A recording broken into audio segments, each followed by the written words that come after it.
홉스라고 하는 영국의 철학자가 이제 이런 식의 얘기를 했는데, 우리가 만일 알잖아. in advance, 사전에, 혹은 미리.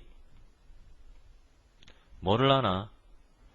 전쟁이 우리에게 할 수 있는 최악, 가장 안 좋은 거. 그거를 사전에 알 수만 있다면, 사전에 알게 된 그 지식이 효과적인 예방적 조치가 될 거라는 거. 무슨 말이냐면, 전쟁이 터졌고 전쟁 때문에 얼마나 많은 피해가 야기가 될 수 있다는 걸 미리 알면 섣불리 전쟁하려는 사람 없을 거라고. 일어날 전쟁도 막을 수가 있을 거라는 얘기지. 자, 어쨌거나 if가 들어간 상태에서 우리는 얘를 가정법으로 안 볼 수가 없는데, 가정법 현재로 가느냐? 동사가 현재니까. 가정법 과거로 가느냐? 동사가 과거니까. 문장 후반에 조동사가 나왔는데 조동사가 위래 과거로 나와서 원형과 결합했네? 얘 때문이지. 얘가 과거인데 얘가 과거가 아니면 되겠냐? 당연히 과거가 돼야지. 이 문장은 지금 전체적으로 가정법 과거 문장으로 들어가야 돼. 그래서 그렇게 해서 이제 홉스는 전쟁의 참사에 대해서 썼고, 전쟁의 참사에 대해서 특히 어떤 전쟁에 관해서 썼냐면 내전. 이 내전이라고 하는 건 opposed to, 뭐뭐와는 반대야. 뭐와는 반대니? 국제적인 전쟁과는. 이 국제적인 전쟁이라고 하는 건 나라와 나라끼리 싸우는 거는, 내전이라고 하는 건 한 나라에서 지네끼리 싸우는 거지. 그러니까 이제 우리가 북한하고 이렇게 이제 싸웠던 6.25 전쟁도 사실은 엄밀한 의미에서는 그냥 전쟁 그러면 안 되고 내전이라고 얘기해야 된다고. 미국의 남북 전쟁도 마찬가지지. 내전에 해당하는 거야. 근데 왜 하필이면 이 사람들은, 이 홉스는 국가와 국가 간에 싸우는 국제 전쟁이 아니라 동족끼리 싸우는 내전을 거론했을까? 왜냐면 홉스는 느꼈기 때문이야. 내전이 훨씬 더 크다. 가능성이. 어떤 가능성? 전쟁 때문에 상처받을 가능성이 내전이 훨씬 크다. 왜? 내전은 동족끼리 싸우는 거고, 동족끼리 싸운다는 얘기는 서로 안 상태에서 모르는 상태에서, 아는 상태에서, 관계가 먼 사람끼리, 관계가 가까운 사람끼리, 관계가 가까운 사람끼리. 그러니까 여기서는 거리 개념이 나와도 멀다라는 개념이 아니라 가깝다는 개념이 나오고, 친밀 정도로 번역하면 될 것 같아. 친밀. 그러니까 내전이라고 하는 건 동족끼리 싸우는 거고, 동족은 서로 친밀했는데 이 친밀한 사람끼리 싸우면 모르는 사람하고 싸우는 것보다는 가능성이 더 큰 거야. 상처. 여러분들도 그렇잖아. 학교에서 별 관심 없던 놈하고 붙는 거하고 평소에 붙어 다니던 아이끼리 붙는 거하고는 다르지. 친하게 지내다가 싸우면 그게 오히려 기억이 많이 남잖아. 가슴이 더 아프고. 그냥 한번 생각해 보라는 거지. 미국의 관계, 독일과 일본과 발달시켰던 관계. 여러분들 알지? 2차 세계대전 때 미국이 독일하고 붙었고 미국이 일본하고 붙었잖아. 근데 2차 세계대전 때는 서로 적으로 만났어. 전쟁이 끝나고는 어떤 관계가 됐나? 걔네들끼리. 컨스트럭티브, 건설적 관계가 됐다고. 건설적 관계가 되었다?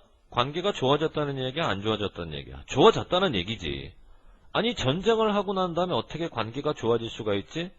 제2차 세계대전에서 미국과 독일, 미국과 일본은 국제전이었기 때문에 그래. 나라끼리.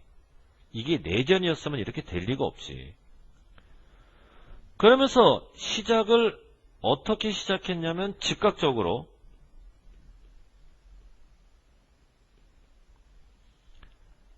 2차 세계대전이라고 하는 끔찍한 사건이 끝난 이후로 즉각 시작이 된 거야. 그 건설적 관계가.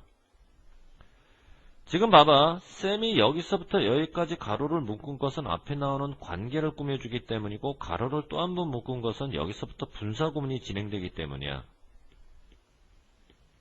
만일 말이야, 여러분이 여기서 ing를 선택하게 되면 얘는 주어가 되고, 주어가 됐으면 뒤에 동사가 나와야 되는데 두 개의 가로를 묶어 버렸으니 동사가 나와도 여기서 나와야 되는데 여기서 동사가 안 나왔지.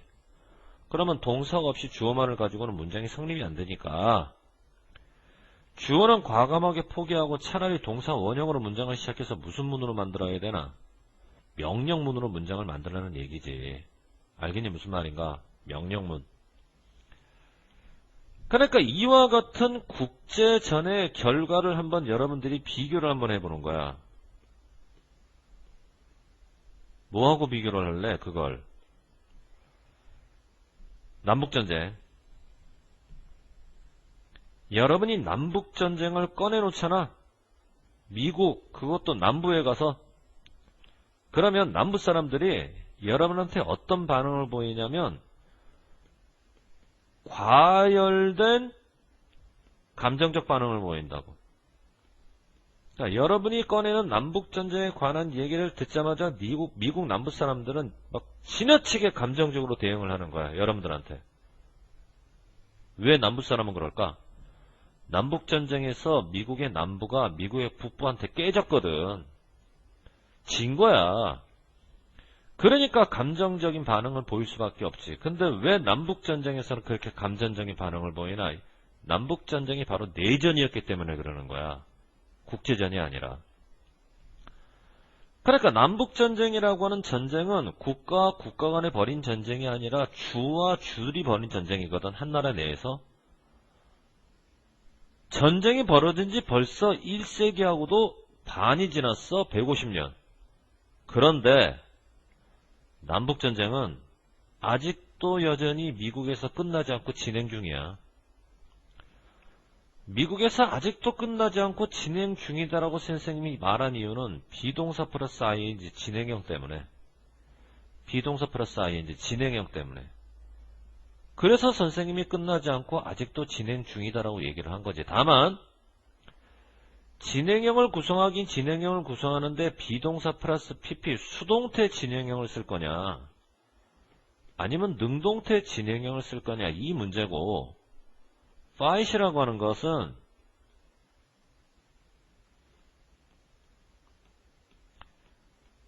싸우다라고 번역은 하지만 얘는 태어날 때부터 타동사야. 여기에서는. 그러면은 결국 뒤에 전치사가 나왔던 얘기고, 전치사가 나왔으면 목적어 없으므로 이거 무슨 진행형이 되나? 수동태 진행형이 되라는 얘기지. 이 교재에서는. 물론 fight이라고 하는 것은 자동사로 쓸 수도 있어. 자동사로 쓸 수도 있기 때문에 만일 자동사라고 한다면 수동태가 아니라 능동태가 돼야 되지, 그지? 근데 이게 만일 자동사로 사용돼서 능동태라고 한다면 어떻게 어색하냐면 전쟁이 싸우고 있다 이런 식의 논리가 나와야 되거든. 전쟁이 싸우고 있다? 야, 싸우고 있는 건 사람이지 무슨 전쟁이 싸우냐. 그러니까 자동사를 가지고 능동태를 만들 수는 있지만 주어가 전쟁이기 때문에 결론적으로 되게 어색한 문장이 된다고.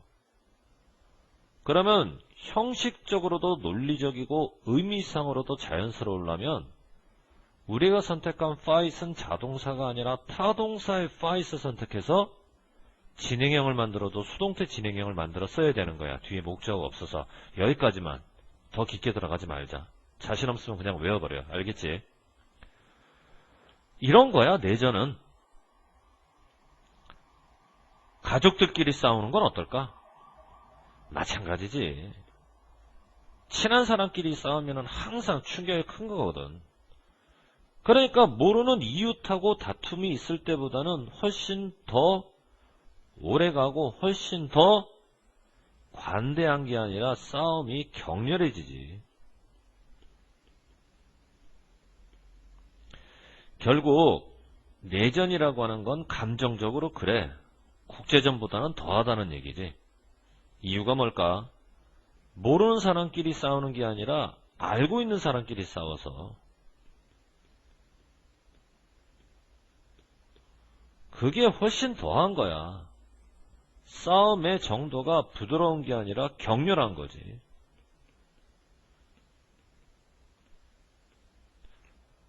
그 다음 페이지로 갈까?